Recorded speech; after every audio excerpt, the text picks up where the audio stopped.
Hello, Southwest Florida homeowners and homebuyers. Welcome to the 239 Real Estate Roundtable podcast, your go-to source for navigating the vibrant real estate landscape of our beautiful region. I'm your host, Kevin Tremmel, a local real estate agent, leader, and investor here in Southwest Florida. On this podcast, we bring you insights from best in the business, top-notch real estate professionals, seasoned agents, and experts of everything from homeowners insurance to mortgages, maintenance, and repairs. Whether you're a first-time homebuyer or a seasoned homeowner, we've got you covered with tips, strategies, and valuable insights to make your journey in Southwest Florida's real estate market a breeze. Get ready to unlock the doors to successful home ownership. This is the 239 Real Estate Roundtable podcast, where we demystify the process, share insider knowledge, and ensure you're well equipped to make informed decisions. Let's dive in. Hello, everybody. Today, we are thrilled to introduce Denise, a distinguished and award-winning real estate professional and founder of the Luxus Group. With 15 years of experience and numerous accolades, Denise brings a very dynamic approach to real estate in Southeast Florida, making her an extremely sought-after authority on luxury, investment, and commercial properties. Welcome to the show, Denise. Thank you. Thank you for having me. Very excited to see. Awesome. Yeah. Thanks for making time out of your busy schedule. I really appreciate it. Denise, why don't we start just so the audience can kind of get to know you a little bit better? Why don't you give us your real estate story? How did you get into real estate and why, and how long have you been doing this? Of course, and thank you for inviting me. I love to be involved not only in our communities but in different other areas. So I started in real estate, and I will say always as an accident. I used to do commercial real estate in leasing representation for my family. They used to have restaurants, so I was pretty much in charge in the business development and the leasing negotiations. So I did that for quite a while. After leaving college, we started a franchise business, and then I did that for 10 years. And it was one of the top franchise in the country, so I learned a lot. Eventually, 10 years passed, and I was loving what I was doing. We grow pretty much our area, but we decided that it was time to let the restaurants go. And so I ended joining Coldwell Banker Commercial in the Boca office in the beginning because I had a lot of people that I know, Duff Rubin, and who is right now the president of Coldwell Banker. He was doing commercial real estate along with his dad. And pretty much I started in the commercial side. But I always had it, you have to think about it. I was young, I was a woman, I'm 5'2", and I was going into a brutal commercial real estate where if you needed to have experience, you needed to have a men's look. And so back then I said, okay, why can we don't make this easier for the public, for the clients that they want to start a small business, which is the things that I understood the most. Yeah. I want to make this easier. I mean, it's a hard and complicated world of commercial real estate. How we can make this easier? And so what happened is back then, if you used to do commercial real estate, for sure you weren't doing residential and so on. And like, why can we do commercial, residential, and investment real estate? So we started doing in servicing the public in commercial, residential, and investment. And obviously for me it was easy the commercial side, so I needed to learn the residential side. Most of my clients that owns a business or a warehouse or a commercial property, they used to have a residential property, and they were saying, Denise, can you take care of that? So I learned, the residential side, and eventually the Luxus evolved from the necessity of having in just one spot a boutique service of commercial, residential, and investment within the global brand of Coldwell Banker. Right. I'm curious to hear from you. You've kind of alluded to this. Well, first off, for anybody who doesn't know, yes, commercial is definitely there's not as many people that just enter commercial, right? As you probably have the same situation on the East Coast, a lot of people enter and leave residential real estate every month, right? But in commercial, it seems like there's, a handful of steady players and you really gotta know what you're doing and things like that. So hats off to you, first of all, for starting in commercial, not in residential. So that's pretty impressive. And then I'd like to know from you, what do you like more? Like, what do you commercial or residential? Because I do mostly residential, but I've done a few commercial and it's definitely very different. There's a lot less emotion. There's a lot more just like numbers and what does the paperwork say and a lot more black and white. But what do you like more? What are kind of the differences? I'd love to hear from you. I love commercial real estate. I Nice. love to my bonds. It's not only easy for me to work with men because I'm a man in a woman's body.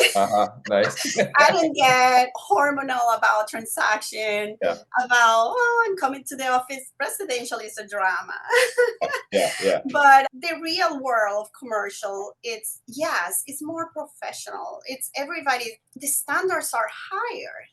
And when you work with higher standards, things are, in a way, for me, easy.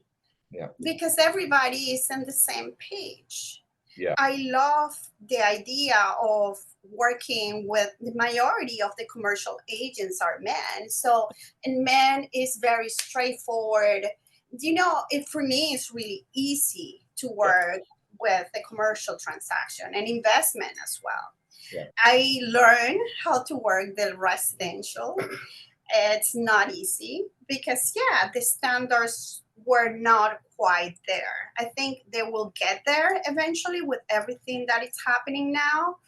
But I think what happened with the residential world is that people thought that hiring a realtor, it was like someone without any credentials or with any professionalism. And for me, it's like hiring an attorney. If you're hiring me, it's like a dozen level. I'm a professional. I have a background in business. I have a background in commercial real estate and investment. When you're hiring me, take me seriously because I'm serious in my business. And it's the same when you hired a doctor, an attorney, and when you hire me. So for me, it's trying to elevate our residential side, but I love to work the commercial side for sure. Nice. That's a good answer. And I agree with you. I don't know how it is in other states, but in Florida, it definitely seems like there's a pretty low entry barrier to entry on the residential side when it comes to getting licensed and hired and agents and things like that. But Denise, so just me reading on your website, you've received numerous awards and accolades and recognition. One of them being recognized as one of the America's best real estate agents. Why don't you shed some light on some of the awards and accolades that you've received over the last 15 years? I'd love to know more about that. Sure. Well, my first award was the first year I was serving the public in commercial real estate. When I joined Coldwell Banker, I was the 2013 Agent of the Year. Nice. And I'm telling you, that's why I always say it doesn't matter if it's your first year. Yeah. You can have a terrific year. Yeah. For me, it was about the resources. I knocked every single door when I started doing this to the public. And some of them opened the door, some of them they just closed the door in my nose. Yeah. But that's fine, and that's okay. Yeah. So that year, believe it or not, yes, I was coming with different relationships I had for 10 years of leasing representations. Right. But I knocked doors, and these doors were open, and I took the opportunity. And for me, that was, my first award. The first year, I was able to do 6 digits in real estate back then. Yeah, which back then was even more than it is today.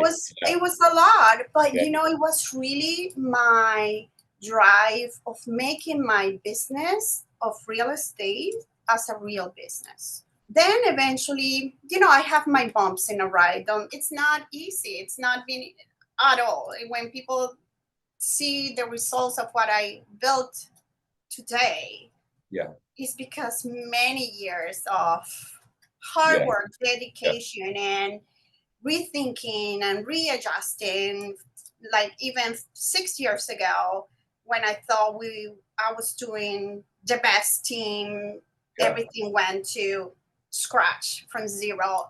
But I think it's a matter of how you look things in life. I have two choices: to see that as an opportunity of creating something even bigger and special, or just to be worried about it. And 6 years ago, I said, okay, let me create a boutique service that serves the public with commercial, residential, and investment within the global brand. Okay, and with a super service. And that's when the Luxus was born. It's a place where people can trust that we not only have the knowledge, but we have the experience, and we are devoted to these clients to make their transactions. And so you told me before we were talking that you have a very rigorous like selection criteria from kind of who you onboard or hire on your team. So I'd love to know a little bit more about that. And also, what do you think sets your group and your team apart from like other real estate teams? And how do you deliver that exceptional customer service? Yes, I think that's the hardest part of my business. I'm telling you, I'm very good selling. I'm very good creating leads and creating business. But my vision of having high standards of professionals in the field, sort of like hiring a doctor, hiring an attorney, is the same thing. When people hire us, they need to be looking at us as the professionals in the field. So for me, it's always been important if they have a college degree. Why? Because most of the time, if you have a college, at least your brain and your way of seeing things is a little bit broader. Not necessarily, don't get me wrong. Yeah. But for me, it's important to have high standards, okay? My vision is, okay, let's dominate the market. How you're going to dominate the market with a market share, how we're going to have a market share. And I try to convey that to my agents. Some of them, they don't get it. A lot of them left. I'm telling you, a lot of my agents, they don't even understand what I'm trying to explain as far as the importance of working with your colleagues and just having the same level of expertise and the domination of the market and the market share. I remember the first time I tried to explain that to the team, 3 left that week because they don't even understood what market share was. Yeah. And for me, that's fine. That's part of my growth as well. Yeah, of course. So I think right now we tend to have agents that really wants to work. They have a background, sort of any field, and they spend time in education, and they want to spend time doing business. Because if you don't have those, you're not going to generate income. Period. Yeah. So it sounds like when it comes to hiring or growing your team, you're definitely, it's quality over quantity, it sounds like. It's quality over quantity. And even when they're a part of the team right now, I'm not doing things easy for them. They have to put the work. They have to put the education. I can share marketing strategies. I'm pretty good at that. I can share, listen, if you go in this route, it's going to be easier. It's going to shorten the time of success because I've been there. Yeah. It's whether they want to do it or not. That's another thing. Yeah. Yeah. There's a saying that I like. It's successful people do what unsuccessful people are not willing to do. So it sounds like, you brought up a good example with the door knocking, right? In the beginning of your career. Not everybody does that, especially in the Florida heat or in the Florida rain, whatever, time of the year it is. So that's something that has always stuck with me ever since I heard that quote. And I still do it. Yeah. Let me tell you, I do it in a different way. I'm going to show you the door hangers. We have some door hangers. And I still do it. Yeah. And let me show you this really quick because people is afraid of doing that. Like this is my door hanger for the 4th of July. Cool. So I put a little 4th of July candy with a little flag. And Nice. listen, most of the time, the private condominiums or associations, they're gonna call. I'm gonna get some calls. I'm like, yeah, but I already put my door hanger in Yeah, yeah. there, and I still do it. Yeah, nice. And that's a nice touch with the little American flag. Listen, I'm American Venezuelan. I Yeah, love this country to my bones. yeah, I'm very grateful, and yeah. I'm grateful for all the opportunities I have.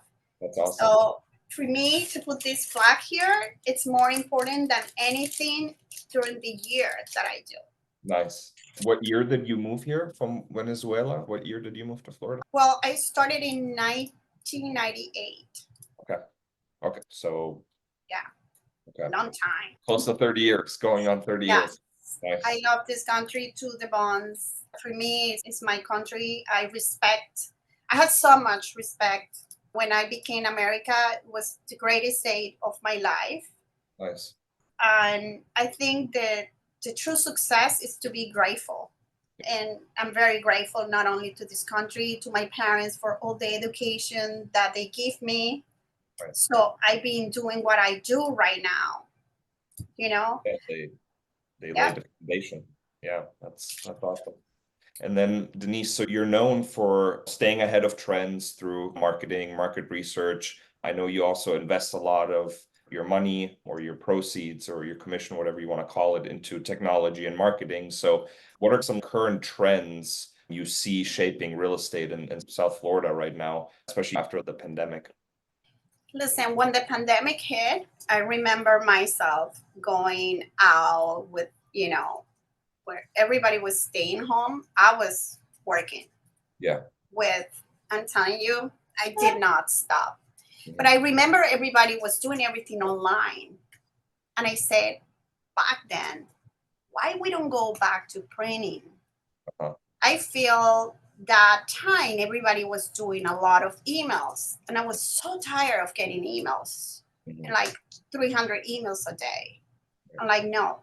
So I always try to do things in a different way. So I started back then doing a lot of printing, a lot of postcards, magazines, a lot of stuff that everybody stopped doing.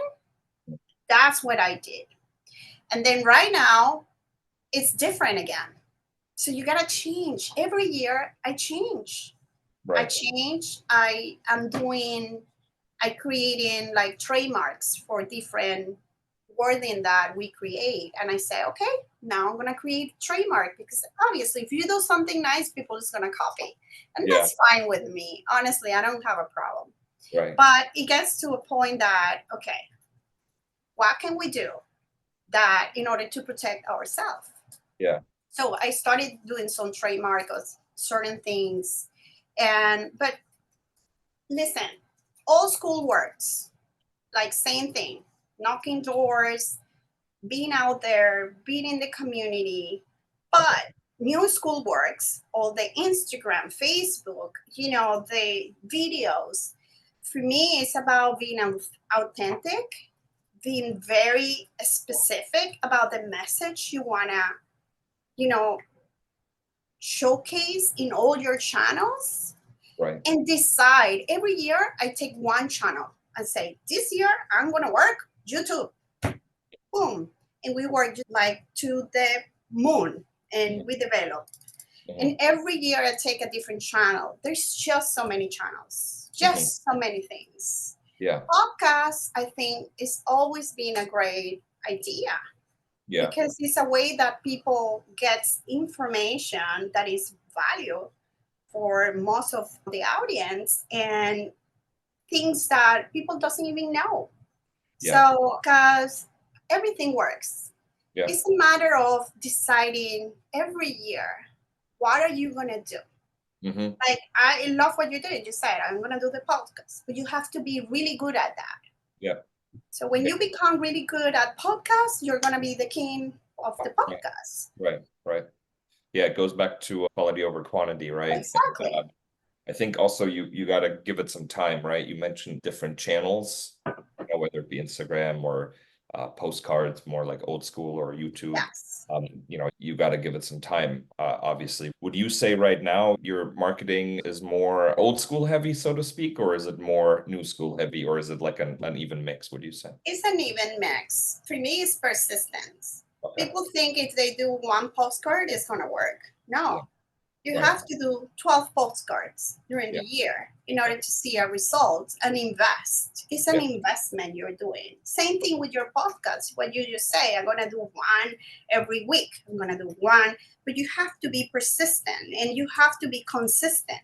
Mhm. So for me, it's right now 50-50, old school, new school. Mhm. And I think the most important part is how are you going to connect with Yeah. people? Right. It's connections what we do, and marketing is connecting. Yeah. So how can we connect? Yeah. And how we can connect with the leads? The leads are clients looking for selling or buying. Yeah. So for me, I really don't like to generate leads. I tell you, I like to generate clients for life. Right. That's what I love. Yeah. Relationships. That's what I love to do. Relationship for life. Nice. Nice. And then what would you, maybe this answers my next question, but you've done hundreds of transactions. You've been doing this for many, many years. If you were to name one thing, what do you think has been the key factor for your success over all these years? I'm very honest. Honestly, I'm honest. If I feel my client is doing a really bad investment, I'm going to tell them, step out of the deal. I don't care. If I lose all the time and money I put on, I lose money most in some deals. Yeah. But I'm very honest. If I feel they're doing the wrong thing, I'm going to tell them. It's obviously up to them whether if they want to pursue it or not. I can force that. Yeah. But I will give my recommendations. And I think when you are honest to your clients, really that you're not seeking a compensation immediately, you're seeking a relationship. Every time they're going to think about real estate, they're going to be thinking about you.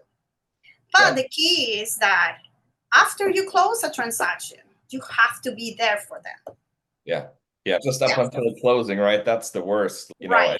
Like, you have to be there. And then you're gone. That's bad. You have to remember, even if they later on they hire you and for some reason you did not close a transaction, it's okay. It's okay. You're not going to win every single transaction. Yeah. For me, it's a key to be honest, to be persistent. This year, I decide I'm going to go after the ultra luxury. And that was my goal this year. Yeah. I said, I'm going to go like literally to have multiple listings over $10 million. And I already have 2 today. Nice. So what I'm trying to say is not, it was easy? No. But you have to put the work, strategies, resources, investments in order to reach that goal. Yeah. Yeah. Awesome. And how did you go about that? Just curious. Because obviously the luxury and ultra luxury is something that a lot of agents are striving for long term, and it obviously gets easier as the more established your business gets. But what's like one or two things you did to kind of penetrate that market? Relationships. My first ultra luxury business was given to me by a client that even his daughter is a realtor. Wow. Yeah, that means a lot. And he recognized the amount of knowledge I have over the area and the amount of marketing I do and the things I do and how I take care of my listings. And then when he gave me the first opportunity, I was like, okay, I'm not going to let this guy down. Listen, I have to turn down offers just because I knew with him, obviously he turned it down, but my recommendations always were there because I knew it wasn't good for him. And it's not easy to do that. But I'm so loyal to him that, regardless it's going to close today or in 5 years, yeah, I'm going to be loyal and grateful for the opportunity because Yeah. he opened a door to me that then after that, I got another one of over 10, and then I got another transaction and things like that. Right. But you can never forget where you're coming from, and you have to be grateful for every opportunity. And it's not easy. For me, it requires a lot of preparation. Right. When I was called for first listing of back then was 9.5 millions. I did my work. I study. Mhm. I study like anyone before even going to that property. Yeah. I did a research, study the seller, everything. Yeah. Because if you don't get ready and prepared, you are doing nothing. Same thing. I just got another listing that is going to be over 10 millions here in Weston, which is a big thing because we used to don't have these listings in our area. Right. Listen, this guy, his level of culture is insanity. He's brilliant. Mhm. And he put like the most amazing wood, the most amazing materials on the property. And I call my friends and my brother-in-law, who's an architect, and tell me how much it will cost to rebuild this house. Mhm. You know? And he told me they won't do it these days. Yeah. Right. It's a special home. They're doing chevron wood, and the flooring was coming from Italy and France, and Right. But you have to get, if you don't have the knowledge, you have to seek that knowledge because you're going to look like a fool. If you go to that house and I say, okay, you got to paint in everything in white, he's going to be like, what, are you nuts? Yeah. Right. You know? Yeah, interesting. That's good. Good points you bring up there. And to wrap it up, Denise, so someone that's watching this that might have just been licensed or is thinking about getting into real estate, or maybe has even been in real estate for a year or so, and they're looking to kind of take that next step, what kind of advice would you give somebody that's looking to get into real estate or just got licensed? I think that the first important part is to know your contracts. That's critical. I know so many agents, they don't even read the contract. Yeah. They have to know the contracts. You have to read the changes. You have to be on top of every single change that is happening in our industry. I wake up early and I read the news every morning about real estate. That's the first thing I do. Yeah. Okay, so that's number one. The other important part is to be surrounded with the people that is greater than they are. Mhm. Okay, I always surround myself with people that is better than who I am. You surround yourself with people that you want to get to that level. Yeah. You have to surround yourself with great people, meaning great people as a realistic. I just don't care about if they're successful and if they're really horrible people. I don't want that people around me. Okay. I want really good people around me. Yeah. And the other thing is stop going to the trainings and use that time knocking doors, going to your family members, to your friends, to your neighbors, everywhere with a flyer. Knock doors. When you knock the door, somebody's going to give you an opportunity. I'm pretty sure. Yeah, nice. Those are great advice. And then lastly, if anybody wants to get in touch with you to buy or sell or invest in real estate, residential or commercial, as we heard, you do it all. So basically anything real estate related, if Yes, somebody wants everything. to get in touch, and like you said, that was the goal of starting your business, right? One-stop shop, boutique style, and I think you've accomplished that. So if somebody wants to get in touch, Southeast Florida, anything real estate related, how can they get in touch? Of course, we're going to link all your social media and your website down below in the description. If you want to tell everybody, that'd be great. Listen, for me, I'm very accessible. They can have my phone number, text me, WhatsApp. Even if I'm traveling or if I'm doing something else, I'm going to be in contact with my clients. So my phone number, 954-914-6339. Or my email at info@deluxus.com. That will be the other way. But I'm very accessible. If you call me, you text me, I always going to respond. I'm not that type of agent that, they don't even respond. No. regardless. I will be there for, and that's the other thing. I'm there for my clients.